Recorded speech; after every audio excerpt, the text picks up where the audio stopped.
La tensión social en España se ha disparado por culpa de la cuestión migratoria. España sufre diversos problemas derivados de la llegada de inmigración, tanto regular como irregular, pero también se beneficia en muchos aspectos de ella. Por todo ello, creo que es importante hacer un vídeo que pretendo sea objetivo, que muestre las dos caras de la moneda de una situación que ni se puede ignorar ni se puede magnificar. Así que en el vídeo de hoy vamos a responder a varias preguntas. ¿Realmente hay un problema con la inmigración en España? ¿La inmigración es mala o buena para el país? ¿Quién sale ganando con todo esto?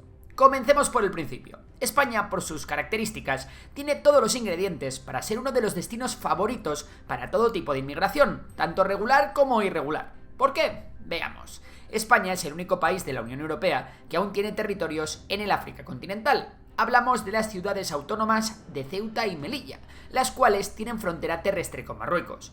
Además, España también cuenta con las Islas Canarias, que son utilizadas especialmente por migrantes desde Senegal, Mauritania y Marruecos. A todo esto hay que sumar que España es la puerta de África a Europa, ya que su costa sur está a tan solo 14 kilómetros de la costa africana, separada únicamente por el estrecho de Gibraltar. Pero no solo es importante la cercanía geográfica, sino que también lo es el hecho de que las rutas migratorias que van de África a España están consolidadas desde hace décadas. Por si fuera poco, España es vía de entrada desde América Latina, aprovechando los lazos históricos y lingüísticos entre ambas regiones. Para un venezolano o un colombiano, llegar a España tiene barreras menores que ir a Alemania o Francia, ya que hablan el mismo idioma y tienen una cultura bastante similar, lo que les puede ayudar a integrarse.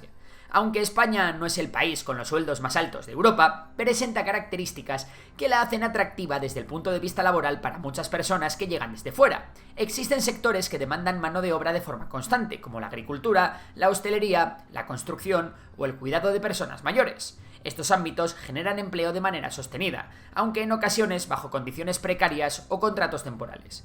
A esto se suma el peso de la economía sumergida, una realidad bastante extendida en España. Se calcula que más de 1 millón de personas trabajan sin contrato, lo que permite que incluso quienes llegan de forma irregular puedan encontrar una fuente de ingresos y mantenerse, aunque eso suponga estar al margen de las garantías laborales y legales. Además, España se percibe como un país donde, pese a entrar sin papeles, existe una vía para normalizar la situación con el tiempo. No siempre es un proceso rápido ni sencillo, pero el mecanismo de arraigo es conocido entre quienes llegan. Tras residir varios años de forma continuada, demostrándolo con contratos de trabajo, vínculos familiares o integración social, es posible regularizar la situación administrativa y obtener los permisos necesarios para vivir y trabajar legalmente. Por último, otra de las razones por las que tanta gente elige España para empezar de cero tiene que ver con algo muy sencillo: la facilidad para integrarse. España sigue siendo un país bastante abierto. Aunque siempre hay debates y polémicas, lo cierto es que aquí no se ven grandes guetos cerrados como en otros lugares de Europa. Es más normal que las personas de fuera se mezclen con los de aquí, que haya barrios con bares marroquíes al lado de panaderías españolas, o familias rumanas compartiendo colegio con los niños locales, sin que eso sorprenda a nadie. Y hay otro detalle clave. En ciudades grandes como Madrid, Barcelona o Valencia ya existen comunidades muy organizadas de marroquíes, colombianos, rumanos, chinos y muchas otras nacionalidades. Eso hace que quien llega no empiece del todo solo. Hay tiendas, asociaciones, bares, gente de su país que ya conoce el terreno y puede echar un cable y muchas más cosas. Todo esto hace que, para alguien que busca una nueva vida, España resulte un lugar algo más amable y llevadero que otros destinos de Europa. Pero basta ya de hablar de las causas, vamos con los datos crudos. En 2025 España cuenta con aproximadamente 9,4 millones de personas nacidas fuera del país, lo que equivale a algo más del 19% de la población total. De esas, cerca de 6,85 millones no tienen nacionalidad española, lo que representa un 14% de los habitantes. Esto incluye tanto inmigración regular como irregular. Si hablamos de inmigración irregular, España registró en 2024 cerca de 64.000 llegadas sin papeles, con un aumento de más del 12% respecto al año anterior. Lo más llamativo es que de esas, alrededor de 46.800 personas entraron por la ruta atlántica hacia las Islas Canarias, convirtiéndose de nuevo en el principal punto de acceso irregular, por delante de Ceuta y Melilla o de las costas de Andalucía. La ruta canaria además sigue siendo de las más peligrosas. Según la ONG Caminando Fronteras, al cierre del año 2024 ya se habían registrado 10.457 muertes o desapariciones en rutas marítimas hacia territorio español, lo que supone un incremento del 58% con respecto a 2023. De esa cifra, 9.757 personas perecieron en la ruta atlántica hacia las Islas Canarias. Dividiendo las muertes entre los días del año, tenemos que de media mueren unas 28 personas al día intentando llegar a España. Por ponerlo en contexto, hablamos de 5 veces la gente que murió en los atentados del 11S, de 50 veces más de las personas que murieron en el 11M, o 10 veces la gente que ETA asesinó en toda su historia. Y esto al año. Entre los fallecidos de 2024 había 1.538 niños o adolescentes y 421 mujeres. Una auténtica tragedia de la que rara vez se hacen eco los medios. En cuanto a inmigración regular, el flujo tampoco es pequeño. En 2023 España otorgó alrededor de 324.000 permisos de residencia de larga duración, incluyendo trabajo, estudios, reagrupación familiar y razones humanitarias. La cifra está en la media de los últimos años, aunque con repuntes concretos debido a crisis en países como Marruecos, Venezuela o Colombia. Si comparamos con otros países europeos, España está solo por detrás de Alemania, Francia y el Reino Unido en volumen total de inmigrantes. En términos de nacionalidades específicas, los mayores colectivos con permiso de residencia son los originarios en Marruecos, más de 1 millón. Los colombianos, 857.000, y los venezolanos, 600.000, seguidos de cerca por Rumanía, Ecuador, Argentina, Perú, China y Ucrania, entre otros. No tenemos cifras de inmigrantes irregulares por país, pero la mayoría son de países del África Occidental, en especial Marruecos, Mali, Senegal o incluso Argelia. También hay flujos crecientes desde países asiáticos como Pakistán y Bangladesh. Vista ya la dimensión de la inmigración en España, es hora de ver cómo afecta esta a la buena o mala marcha del país. Cuando se habla de inmigración en España, a menudo se olvidan algunas cosas básicas que afectan a nuestro día a día más de lo que parece. Para empezar, más de 3 millones de personas que vienen de fuera están trabajando aquí de forma regular. Eso significa que pagan impuestos, cotizan para las pensiones, ayudan a sostener la sanidad y además cubren trabajos que muchas veces casi nadie quiere hacer. En el campo, en la construcción, en la hostelería o cuidando de personas mayores. Si uno se pasa por Almería, lo ve clarísimo. Los invernaderos de la zona, ese mar de plástico que manda frutas y verduras a media Europa, funcionan gracias a miles de trabajadores inmigrantes, muchos de ellos sin papeles. Están ahí día tras día, currando en condiciones que no siempre son las mejores, pero que son clave para que el negocio siga en pie. Luego está el tema de la edad. España es un país que cada vez tiene más gente mayor y menos jóvenes. Sin migración tendríamos un problema mucho más serio. Menos gente trabajando, menos dinero entrando en las pensiones y menos actividad económica. Los que vienen suelen ser jóvenes o de mediana edad, lo que ayuda a mantener la balanza y que el sistema no se venga abajo. De hecho, los inmigrantes tienen de media más hijos que los españoles nativos, lo que ayuda a aliviar la cada vez más invertida pirámide de población del país. Pero no todo es color de rosa con la llegada de tanta inmigración. Uno de los temas que suele salir en cualquier conversación es la presión sobre los servicios públicos. Si de repente en un barrio hay mucha más población de la que había, es normal que el centro de salud, las escuelas o los servicios sociales se vean desbordados. No es porque falten recursos, sino porque las administraciones no siempre reaccionan a tiempo para adaptarse a esos cambios. Y la realidad es que en algunos sitios eso genera tensiones y la sensación de abandono entre los vecinos. Por otro lado, son muchas las personas que creen que los inmigrantes reciben demasiadas ayudas públicas. Según una encuesta de 40dB de octubre de 2024, el 60% cree que los inmigrantes reciben demasiadas ayudas públicas, pero esto no es así. No existen ayudas exclusivas para inmigrantes. En España las ayudas sociales y las prestaciones se otorgan en función de la situación socioeconómica y las necesidades de la persona o la familia, no de su nacionalidad. Esto significa que los inmigrantes acceden a los mismos sistemas de apoyo que los ciudadanos españoles, siempre y cuando cumplan los requisitos. ¿Y cuáles son los requisitos para acceder a las ayudas? Para la mayoría de las prestaciones y ayudas públicas, como la prestación por desempleo o el ingreso mínimo vital, es necesario contar con una situación de residencia legal y en algunos casos haber cotizado a la Seguridad Social durante un determinado periodo. Las personas en situación irregular tienen un acceso muy limitado a los servicios más básicos, como la atención sanitaria de urgencia o la escolarización de menores. De hecho, lejos de ser una carga, los inmigrantes en España realizan una aportación neta positiva al Estado. Diversos estudios han demostrado que contribuyen más de lo que perciben en ayudas y servicios. Por ejemplo, un estudio de la Universidad Politécnica de Cartagena, de 2023, señaló que los inmigrantes aportan al Estado un 70% más de lo que perciben y un 30% más que los nacionales nacidos en España. La idea de que los inmigrantes reciben paguitas, piso y trabajo de forma automática es un bulo promovido por discursos desinformadores. Luego está el tema de la explotación laboral, que es un arma de doble filo. Por un lado, como decíamos antes, muchos inmigrantes sostienen sectores clave de la economía, pero por otro, al hacerlo sin papeles o sin derechos garantizados, se generan situaciones injustas, sueldos muy bajos, horarios abusivos y, en definitiva, condiciones de trabajo que no aceptarían los trabajadores locales. Eso acaba generando competencia desleal y puede afectar a los salarios y derechos del resto. Pero donde realmente surgen las tensiones entre la población local y los inmigrantes es en el tema de la seguridad. Los datos oficiales y los estudios independientes suelen insistir en que de forma general no existe una relación directa y automática entre inmigración y delincuencia.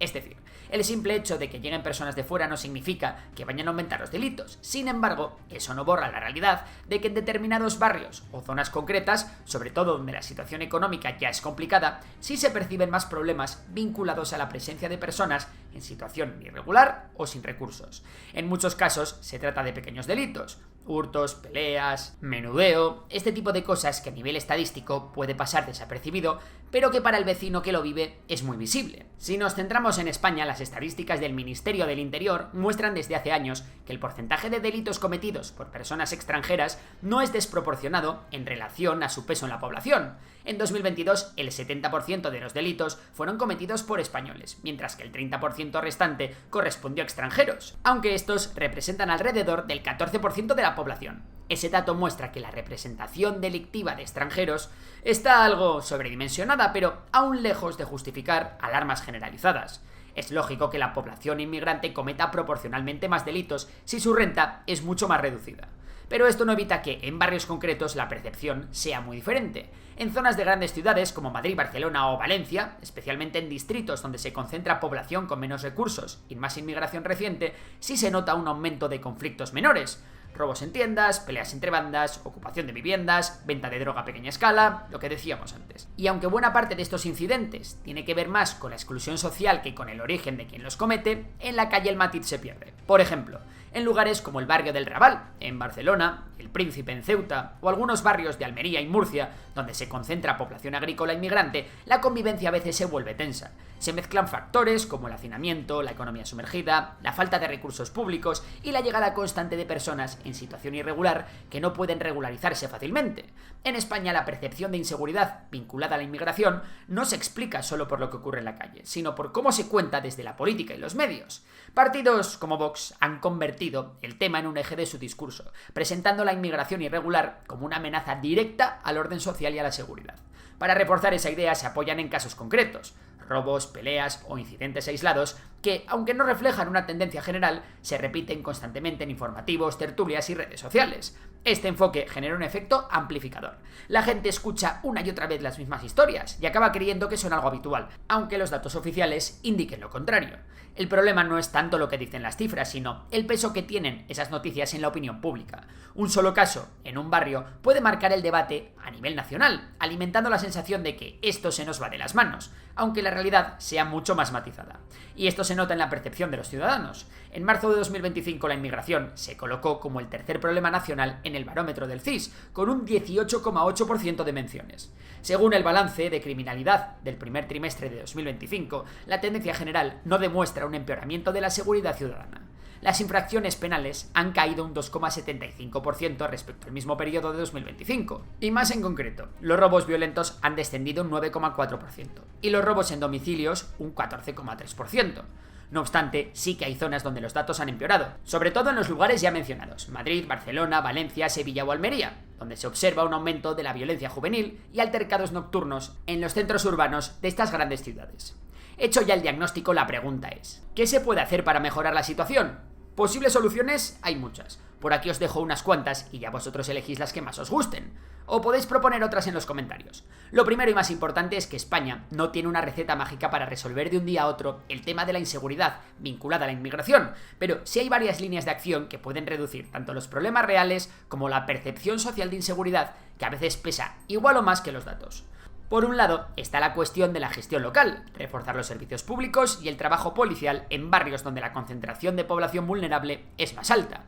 No se trata solo de poner más patrullas, sino de mejorar la iluminación, el acceso a recursos sociales, programas de mediación vecinal y de integración.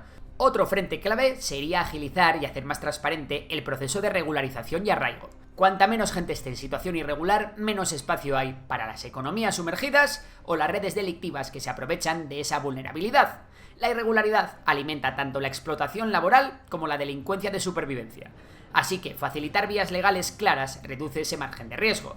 Por ello, también es necesario aplicar medidas que eviten que entre más inmigración irregular al país. Para ello es importante reforzar las vallas o poner más patrulleras en el mar. Pero el control fronterizo también pasa por acuerdos bilaterales con países de origen y tránsito como Marruecos, Senegal o Mauritania.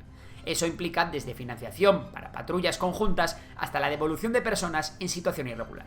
España ya tiene esos acuerdos, pero periódicamente se renegocian y se endurecen, especialmente cuando aumentan las llegadas. No obstante, la inmigración seguirá siendo un problema para los gobiernos mientras no se apliquen soluciones de origen.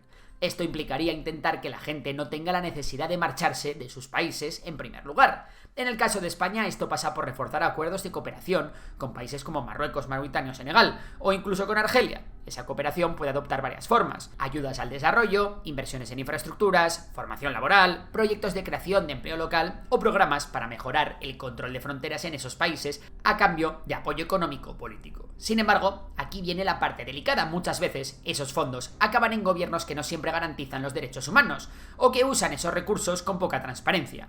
Y aunque la teoría es que ayudar al desarrollo frena la inmigración, en la práctica no siempre es tan automático. Hay estudios que indican que en etapas iniciales de crecimiento económico, la inmigración incluso aumenta, ya que al haber más recursos, más gente tiene dinero para pagar el viaje.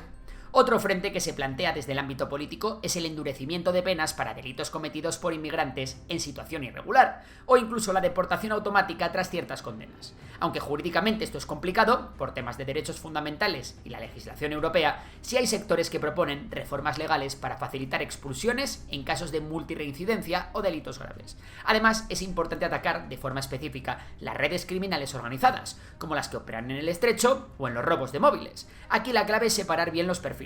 No es lo mismo el inmigrante que viene a trabajar o a hacer su vida que el que forma parte de una red estructurada. Invertir en inteligencia policial, colaboración con Marruecos y control de flujos transfronterizos ayuda a cortar de raíz estos focos concretos sin criminalizar a todo un colectivo. Y por último, España tiene pendiente un trabajo serio a nivel comunicativo: combatir bulos, ofrecer datos claros y equilibrar el relato en medios y redes sociales. La inseguridad no solo se combate con policía, sino también con información veraz que trabaje el nivel de alarma social. Y por mi parte, esto es todo. Ahora la pregunta es para ti. ¿Consideras que la inmigración es un problema en España? ¿Cómo crees que se puede solucionar? Si te ha gustado el vídeo, ya sabes que puedes darle a like, suscribirte y nos vemos en próximas entregas. Por lo demás, un saludo y hasta la próxima.